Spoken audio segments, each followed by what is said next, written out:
YSR Congress party MLA అయినటువంటి Virupakshi arrest అయి జైల్లో ఉన్నారు. విరూపాక్షిని పరామర్శించేందుకు, విరూపాక్షితో ములాఖత్లో భేటీ అయ్యేందుకు వైకాపా అధినేత జగన్మోహన్ రెడ్డి ఈరోజు కర్నూలు పర్యటనకు వెళ్ళారు. కర్నూలు పర్యటనకు వెళ్ళినటువంటి జగన్మోహన్ రెడ్డికి ఓర్వకల్ ఎయిర్పోర్ట్లో చేదు అనుభవం ఎదురైంది. గో బ్యాక్ జగన్ అంటూ అక్కడ పెద్ద ఎత్తున ఫ్లెక్సీలు అయితే దర్శనమిచ్చాయి. జగన్మోహన్ రెడ్డి పర్యటన మీద భిన్నాభిప్రాయాలు అయితే వ్యక్తమవుతూ ఉన్నాయి. నేరస్తులను ఈ ములాఖత్లో కలవడం ద్వారా జగన్మోహన్ రెడ్డి సమాజానికి అసలు ఎటువంటి మెసేజ్ ఇద్దాం అనుకుంటున్నాడు, ఎటువంటి సంకేతాలు ఇద్దాం అనుకుంటున్నాడు అనే దాని మీద పెద్ద ఎత్తున చర్చ జరుగుతుంది. దీని మీద మనం పూర్తి స్థాయిలో విశ్లేషణ చేసుకుందాం. ప్రస్తుతం మనతో పాటున్నారు తెలుగుదేశం పార్టీ సీనియర్ నాయకులైనటువంటి కంచర్ల విజయభాస్కర్ గారు. వారితో మాట్లాడదాం. సార్ నమస్తే అండి. నమస్కారం అండి.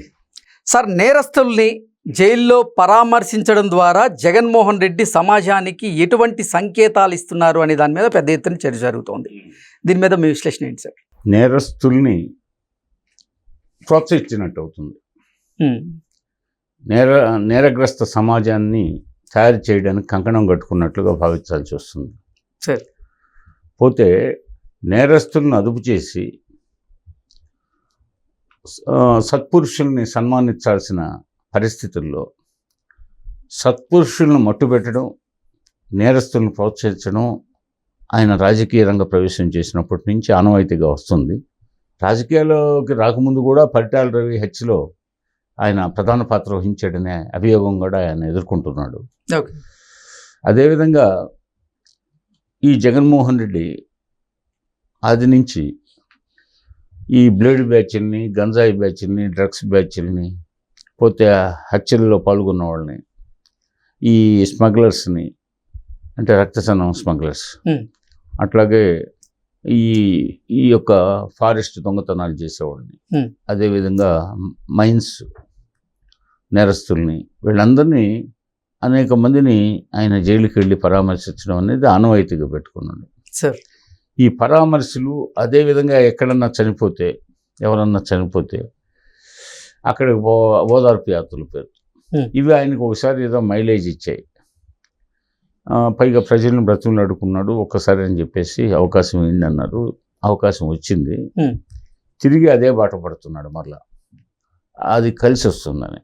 కానీ ప్రజలు ఎక్స్పీరియన్స్ అయ్యారు. అప్పుడంటే ఆయన ముఖ్యమంత్రిగా చూడలేదు, అందుకని ఆయన మాటలు నమ్మారు. ఇప్పుడు పదే పదే నమ్మే పరిస్థితి ఇంకా ఉండదు కదా, కానీ అది ఆయన గ్రహించట్లేదు. అందువల్ల ఆయన ఈ యొక్క ఇటీవల, అందుకు ఉదాహరణగా ఇటీవల భోగాపురం ప్రైమ్ మినిస్టరు ఇనాగరేషన్కి వస్తున్నాడు, ఎయిర్పోర్ట్ ఇనాగరేషన్కి. ఆ సందర్భంగా సెంట్రల్ నుంచి రక్షణ దళాలు వచ్చి వాళ్ళు వచ్చి వారం 10 రోజుల ముందే భోగాపురం ఎయిర్పోర్ట్ని తమ స్వాధీనంలో తీసుకున్నారు. రాష్ట్ర పోలీస్ యంత్రాంగం అంతా అక్కడ మోహరిచ్చింది. అదేవిధంగా dogs squad, clues team, bomb స్క్వాడ్లు అన్నీ అక్కడే ఉన్నాయి మోహరిచ్చి. ఆ సమయంలో సీదిరి అప్పలరాజుని పరామర్శకి అదే రోజు పెట్టుకున్నాడు. అయితే పోలీసు అక్కడ అన్ని జిల్లాల నుంచి తరలించారు. రాష్ట్రంలో అన్ని జిల్లాల నుంచి భద్రత కోసం వేలాది మంది పోలీసుని అక్కడ నియమించారు. అందులో భాగంగా శ్రీకాకుళం పోలీసు యంత్రాంగాన్ని కూడా అక్కడ తరలించారు. కాబట్టి జగన్మోహన్ రెడ్డి వస్తే ఒంటరిగా రాడు కదా, ఆయన అంతా రాజు వెడలే రవి తేజములగా అన్నట్టుగా ఆయన మంది మార్బలాన్ని చూసి జనం అంతా ముక్కును వెళ్ళేసుకోవాలా, ఈయనకు ప్రజాదరణ తగ్గలేదనే భ్రమలు కల్పించాలి కదా. అందుకని ఆయన పెద్ద ర్యాలీగా వస్తాడు, భద్రత కల్పించడం కష్టం అవుతుంది, ప్రధానమంత్రి వచ్చిపోయిన తర్వాత కార్యక్రమం పెట్టుకోమంటే కాదని మొండికేశాడు. మొండికేస్తే ఒక 3 రోజుల ముందో 2 రోజుల ముందో ఆయన అక్కడికి వచ్చేటట్టు పోలీసు అనుమతి ఇచ్చారు. అయినా పోలీసుని తగినంత మంది పోలీసుని పెట్టారు. ఆయనకి 8 కార్లలో పోయే పర్మిషన్ ఇస్తే ఆయన వందలాది కార్లు, అదేవిధంగా 2 వీలర్ ర్యాలీతో స్టార్ట్ అయ్యాడు. పైగా పరామర్శ పేరుతో వచ్చి పరామర్శ లేకుండా వెనక్కి తిరిగిన చరిత్ర అయింది. ములాఖత్తులో సీదిరి అప్పలరాజును కలవడానికి వస్తున్నాను, పర్మిషన్ ప్రధానమంత్రి వచ్చిన రోజే అడిగిన పెద్ద మనిషి. అంటే ప్రధానమంత్రి పేరు ఎత్తడు కానీ ప్రధానమంత్రి ప్రోగ్రాంని భగ్నపరిచే ఉద్దేశం. భోగాపురం ఎయిర్పోర్ట్కి ప్రధానమంత్రి వస్తే జనం రాలేదని పరోక్షంగా సంకేతాలు ఇవ్వడానికి ఒక ప్రయత్నం చేశాడు. అది విఫలమైంది. పోలీసు అనుమతించలేదు. ఒక 2 రోజుల ముందు బయలుదేరి వచ్చాడు.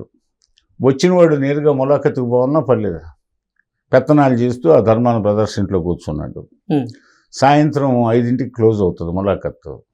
ఈయన 4:30కి బయలుదేరాడు ఆ ధర్మాన ప్రసాదరావు ఇంటి దగ్గర నుంచి మంది మార్బలంతో ర్యాలీగా. అప్పుడు కాన్వెంట్ బస్సులు, స్కూల్ బస్సులు, కాలేజీ బస్సులు అన్ని తరలి వస్తున్నాయి. పోతే అదేవిధంగా సాయంత్రం పూట బజార్కి షాపింగ్కి వచ్చేవాళ్ళు. సాయంత్రం పూట ఊర్లోకి చేరుకోవడానికి వాహనాలు ఆర్టీసీ బస్ స్టాండ్ల నుంచి బయలుదేరుతున్న పరిస్థితులు, ఆటోలు బయలుదేరుతున్న పరిస్థితులు, జనసమర్థంతో రోడ్లన్నీ కిక్కిరిస్తుంటాయి. అవును. అప్పుడు జగన్మోహన్ రెడ్డి చూడడానికి ఎంతమంది వచ్చారని అనిపించాలా, ఓకే, తన స్వార్థ ప్రయోజనాలు. సరే, తీరా చూస్తే సమయం అయిపోయింది. ఇక ములాఖత్తుకు పోలేదు. వచ్చిందేమో ములాఖత్తు పేరుతో, కానీ ములాఖత్తు లేకుండానే వెనుదిరిగి వెళ్ళిపోయాడు. అంటే ప్రధానమంత్రి ప్రోగ్రామ్ని డిస్టర్బ్ చేయాలనుకున్నాడు. అది వీలుగాక ఇలా పెట్టాడు. ఇది కూడా మళ్ళా ఇక్కడికి వచ్చి పెత్తనాలు చేస్తే సమయం అంతా వేస్ట్ చేశాడు. చివరికి ములాఖత్తు లేకుండా వెనక్కి తిరిగిపోయిన సందర్భం మనం చూసాం. అదేవిధంగా ఈరోజు నారా చంద్రబాబు నాయుడు గారు, గౌరవనీయ ముఖ్యమంత్రి గారు, ఆయన అమరావతిలో MLA quarters, 6 MLA quarters, towers, 3 MLC towers ప్రారంభోత్సవం చేశాడు. అదేవిధంగా స్టీల్ బ్రిడ్జి బకింగ్హామ్ కెనాల్ మీద ప్రధానమైనటువంటి E3 సీడ్ యాక్సెస్ రోడ్, అది మెయిన్ రాజమార్గం అమరావతికి. ఇటు విజయవాడ వైపు నుంచి వచ్చేవాళ్ళకి ఉండవల్లి మీదుగా బకింగ్హామ్ కెనాల్ మీద E3 సీడ్ యాక్సెస్ రోడ్డు, అది మొత్తం 21.77 కిలోమీటర్లు. దానికి సంబంధించి బకింగ్హామ్ కెనాల్ మీద స్టీల్ బ్రిడ్జి ప్రారంభోత్సవం చేశాడు. అది 80 కోట్ల వ్యయంతో నిర్మించిన బ్రిడ్జి. మొత్తం సీడ్ యాక్సెస్ రోడ్డుకి 1509 కోట్ల పైగా ఖర్చు అవుతుంది. అంతా ఇప్పుడు ఫస్ట్ ఫేజ్ 21.77 కిలోమీటర్లకు సంబంధించి. మధ్యలో కొండవీటి వాగు మీద కూడా ఇంకో స్టీల్ బ్రిడ్జ్ వస్తుంది. ఇంకా కొంచెం ఇంకొక 7 కిలోమీటర్ల లోపు మిగిలి ఉంది ఆ సీడ్ యాక్సెస్ రోడ్డు. అవి చాలా అవతల నెక్స్ట్. అంటే దీన్ని స్టీల్ బ్రిడ్జి మీద వాళ్ళు కొన్ని ఆరోపణలు చేశారు ఆ మధ్య. ఏదో కొంచెం కుంగింది, అది ఇది ఎంత పాడైపోయిందని చెప్పి గందరగోళం చేశారు.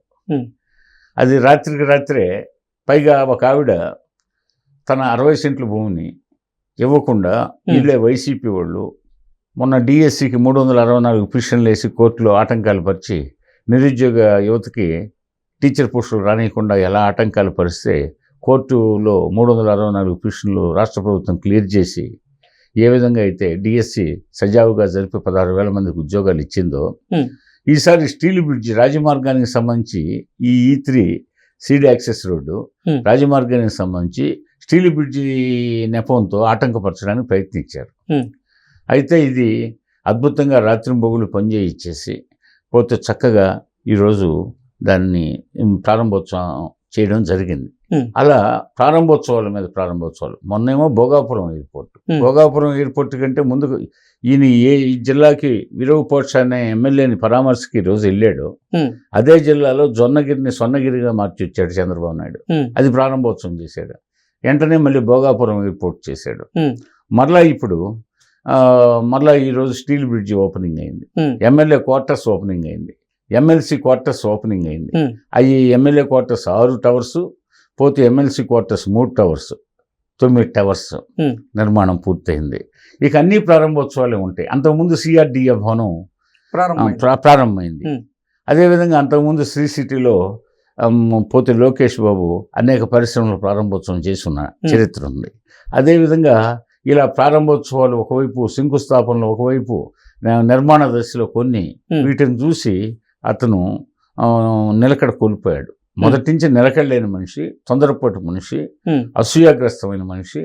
దానికి తోడు ఎలా రాక్షసులు సహజంగా ఆటంకపరుస్తుంటారు. ఒక మంచి ఈ పౌరులు కానీ, దేవతలు కానీ, ఋషులు కానీ కొన్ని లోక కళ్యాణం కోసం ఏదన్నా తలపెడితే రాక్షసుల వాళ్ళు ఒక కర్తవ్యంగా తీసుకుంటారు ఆటంకపరచడం అనేది. ఉమ్.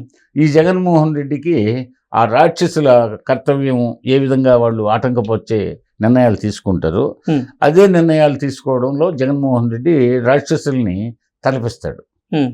రాక్షసుల్ని ఒక రాక్షసుడైతే పర్లే, పురాణాల్లో వందలాది మందిని చూసాం. ఆ వందలాది మంది రాక్షసులకు ప్రతిరూపంగా జగన్మోహన్ రెడ్డి కనిపిస్తున్నాడు. ఉమ్. నిత్యం ఆటంకపరిచే కార్యక్రమాలు, నిత్యం వివాదాస్పదమైనటువంటి ఆలోచనలు, పోతే ఇట్లా లిటిగేషన్స్ క్రియేట్ చేస్తూ ఉన్నాడు. పోతే ఈరోజు జరిగినటువంటి ఈ ప్రారంభోత్సవాలు చూస్తే కన్నుగుట్టింది. ఈ ప్రారంభోత్సవం డేట్ ముందుగానే ప్రకటించారు కాబట్టి చాలా రోజుల ముందు. ఉమ్. అందుకని ఈరోజు సైమల్టేనియస్గా విరూపాక్ష పరామర్శ పేరుతో అంటే అటెన్షన్ డైవర్ట్ చేయడం. ఓకే. అటెన్షన్ అంటే దీని గురించి చర్చిస్తారు. అమరావతి శరవేగంగా పయనిస్తుంది, సిఆర్డీఏ కార్యాలయం ప్రారంభమైంది ఉమ్. అనేక నెలల ముందు. అదేవిధంగా మళ్ళా ఇప్పుడు MLA towers, MLC towers, steel bridge, seed access road, ఉమ్. ఇక ఏముంది ఇదంతా అనుకున్న సమయం కంటే ముందుగానే అమరావతి ఫస్ట్ ఫేజ్ పూర్తి చేసేటట్టున్నాడు. ఉమ్. అదేవిధంగా ఇప్పుడు రేపు 14వ తేదీ, రేపు అంటే ఈరోజు ఎన్నో తేదీ 13, ఉమ్. రేపు తెల్లవారితే చంద్రబాబు నాయుడు గారు స్వాతంత్ర దినోత్సవానికి ముందు రోజు ఉమ్. పోలవరం జలాల్ని ఉమ్. తీసుకుపోయి అనకాపల్లి దగ్గర ప్రారంభిస్తున్నాడు. ఉమ్. అంటే అది యాక్చువల్గా 112 కిలోమీటర్లు, 140 కిలోమీటర్లు పైగా కాలువ, ఎడమ కాలువ. ఉమ్. అందులో సుమారు ఇప్పుడు అనకాపల్లి దాకా తీసుకుపోతుంది. ఇంకా అక్కడి నుంచి వైజాగ్ చాలా దగ్గరగా ఉంటుంది. ఉమ్.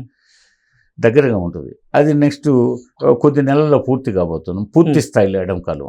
ఇప్పుడు అనకాపల్లికి నీళ్లు వదులుతున్నాడు. పోలవరం నుంచి ఆల్రెడీ పట్టిసీమకి గతంలోనే గత 2014-19 నీళ్ళలోనే పోలవరానికి గోదావరి జిల్లాలను వదిలాడు.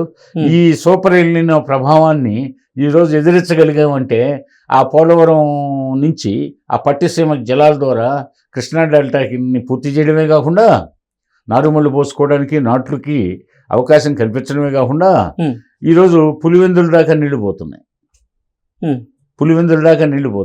పులివెందులకి నీరు ఇచ్చారు అంటే అది ఇవన్నీ ఇంకా కన్నుగుట్టిపోయి ఇంకా తట్టుకోలేకున్నాడు. అతను ఏనుగు నిద్రతో ఉన్నాడు.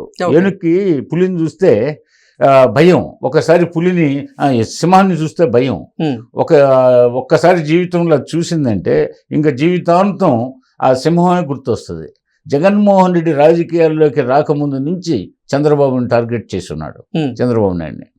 మరి లేకపోతే ఏనుగుకి సింహ స్వప్నం అంటారు. అదే అందుకని సింహం స్వప్నంలో వస్తుంటారు ఆయనంత ఏనుగుకి. ఆ విధంగా ఈ జగన్మోహన్ రెడ్డికి చంద్రబాబు నాయుడు అనే సింహం కల్లోకి వచ్చి నిరంతరం అతను ఏనుగు నిద్ర అంటే అరనిద్ర, అంటే నిద్ర ఉండి లేనట్టు సగం కళ్ళు తెరిచి పండుకుంటుందంట ఏనుగు. ఆ విధంగా జగన్మోహన్ రెడ్డికి రాత్రులు నిద్రపడడం లేదంట, నిద్రలేని రాత్రులు గడుపుతున్నాడు. పోతే ఇన్ని రకాల ఇప్పుడు ఈ రేపు మళ్ళీ తెల్లవారి ఈరోజు 3 ప్రారంభించాడు. మనం ముందు అనుకున్న steel bridge, MLA towers, MLC towers. రేపు మళ్ళీ తెల్లవారుతూ మళ్ళీ అనకాపల్లిలో మళ్ళా గోదావరి నీళ్లు అనకాపల్లికి పోలవరం నుంచి. మరి ఇవన్నీ చూస్తే ఎలా ఉంది? ఇది డబుల్ ఇంజిన్ సర్కార్ని మించి ఉంది. శరవేగంగా వాయువేగ మనోవేగాలతో ఇప్పుడు ఈ ప్రారంభోత్సవాలు జరుగుతున్నాయి. దీన్ని ఇంక తట్టుకోలేకున్నాడు. అందుకని గందరగోళం పడిపోయి ఆయన ఏం మాట్లాడుతున్నాడో ఏం చేస్తున్నాడో వాళ్ళ కేడర్కి నచ్చని పరిస్థితి. వాళ్ళ కేడర్లో గుసగుసలు. ఈయన దొనకొండ అంటే దొనకొండ అన్నారు కొన్నాళ్ళు రాజధాని. ఈయన మళ్ళా అది విజయవాడ గుంటూరు మధ్య దాబా హోటల్స్ లాగా రోడ్డు పక్కన పొల్యూషన్లో కడదామంటే మళ్ళీ దాన్ని జై అన్నారు. మళ్ళా నాగార్జున యూనివర్సిటీ క్యాంపస్లో రాజధాని అంటే జై అన్నారు. తిరిగి అమరావతి అంటే జై అన్నారు. మళ్ళా 3 ముక్కలట్ అంటే జై అన్నారు. మళ్ళీ మావిగన్ అంటే జై అన్నారు. వాళ్ళు తల్ల పట్టుకొని తల బాదుకోవాల్సిన పరిస్థితి. నిలకడలేని వాడు మెంటల్ కేసు అనుకుంటున్నారు. మరి ఈ పరిస్థితి వాళ్ళ కేడర్లో ఉందనేది కూడా అతను గ్రహించడు. అతను పట్టిన కుందేటికి 3 కాళ్ళు అనే స్వభావం అవుతుంది. కాబట్టి ఈ జగన్మోహన్ రెడ్డి విరూపాక్షాన్ని పరామర్శకు పోయాడు కదా, మరి ఆ విరూపాక్ష పరామర్శకి ఈరోజు ఎందుకు పెట్టుకున్నాడో అటెన్షన్ డైవర్ట్ చేయడానికి అనుకున్నాం. అట్లాగే అక్కడ ఆయన ఒక నేరస్తుడిగా ముద్రాంకితుడు. పోతే ఆ రోజు అక్కడ ఎస్సీ కేసు నమోదైందంటే ఎస్సీ ఎస్టీ కేసు చిన్న విషయం కాదు. ఒక ఎమ్మెల్యే అతను ఆదర్శప్రాయంగా ఉండాలి. మంది మార్పులను పెట్టి స్వయంగా ప్రత్యక్షంగా సీన్లోకి పోవడం ఏంటి? ఆ యొక్క సంఘాల గ్రామం, అదేవిధంగా నేమనకల్లు గ్రామాల మధ్య కర్నూలు జిల్లాలో చిప్పగిరి మండలంలో జరిగిన ఇన్సిడెంట్. అసలే అక్కడ ఇసుక మాఫియా వాళ్ళది, అదేవిధంగా భూ కబ్జాలు ఉన్నాయి ఎమ్మెల్యే గారి. అవి ఏమని ప్రశ్నించారు తెలుగుదేశం కార్యకర్తలు. ప్రశ్నించిన కార్యకర్తల మీద గోండాగిరి చేయడానికి మంది మార్బలంతో పోయాడు. 15 మంది మీద ఆయన కుమారుడు, ఆయన తమ్ముడు, ఇతర 12 మంది, మొత్తం 15 మంది మీద కేసు నమోదైంది.